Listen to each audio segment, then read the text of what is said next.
ay can, qar yağır, qar yağır. Cizgi filminin yaranma tarixi 1900-cü illərin əvvəllərinə təsadüf edir. Lakin ilk əsl cizgi filmi hesab olunan əl ilə çəkilmiş çubuq formalı obrazların hərəkət etdiyi Fantasmagoria 1908-ci ildə fransız rəssam Emil Kol tərəfindən yaradılıb. Baba, Hə? yanaqlarım niyə belə qızarıb? Canım bərkiyir də, qızı bala. Azərbaycanda ilk cizgi filmi isə 1938-ci ildə çəkilən Abbasın bədbəxtliyi ilə ekranlara gəldi. 1960-1990-cı illəri əhatə edən dövrdə isə Cırtdan, Tıq-Tıq xanım, Göyçək Fatma və digər animasiya nümunələri çəkildi. Kinoaparatda saniyədə 24 kadr keçir. Bu 24 kadr bizim için 24 şəkildir. Bu texnologiyanın hamısı əllə görünürdü. 60-cı illər filmlərinə fərq ondadır ki, orada tamamilə başqa mühit var idi. Əsas filmlərimiz bizim olub Azərbaycan nağılları və Azərbaycan folkloru, Azərbaycan mentallığı olub və animasiya filmləri ilə biz uşaqları tərbiyə eləyirdik. İndisində milli filmlər az çəkilir, ona görə neçənci nəsildir ki, biz itirmişik. Əlini mənə bəstərəcək. Yox, mən səndən küstərəcək. Küstərəcək. Mən də sənə quyruq göstərəcək. Əslində animasiya filmləri həm də böyüklər üçün nəzərdə tutulub. Lakin tamaşaçıları daha çox uşaqlar olur. Bəs bu gün uşaqların cizgi filmlərinə marağı necədir? İbi sevirəm.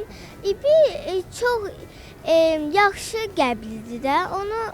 O həmişə yaxşılıq eləyir. Hər dəfə 6-da 15 dəqiqəlik cizgi filmi gedirdi. Elə səbirsizliklə gözləyirdik. Mehribançılığı öyrənirdik.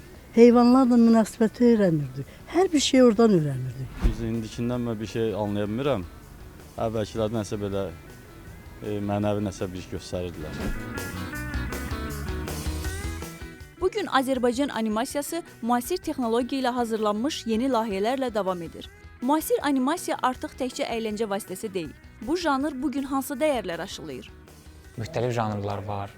Horror var, komediya var, uşaq filmi var, dram var, hətta sənədli animasiya var. Müasir animasiyası çox fərqli olur. Daha çox müxtəlif janrlar olur. Bizim festivalda elə keçən il horror animasiya filmləri göstərmişik məsələn. Çox böyüklər gəlib çox ləzzət alırlar.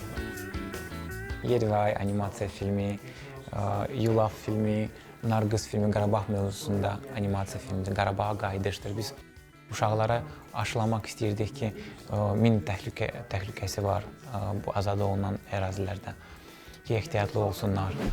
Cizgi filmlərinin uşaqların psixologiyasına təsir etməsi artıq hamıya məlumdur. Bəs həmin təsirlər nədən ibarətdir?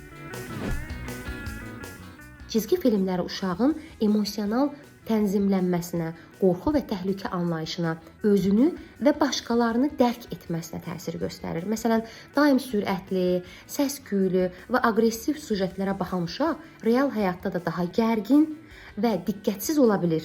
Eyni zamanda düzgün seçilmiş cizgi filmləri də uşağın təxəyyülünü, dil bacarığını, sosial düşüncəsini inkişaf etdirə bilir. Keçmiş cizgi filmləri uşağı düşünməyə və nəticə çıxarmağa, müasir cizgi filmləri isə daha çox reaksiya verməyə alışdırır.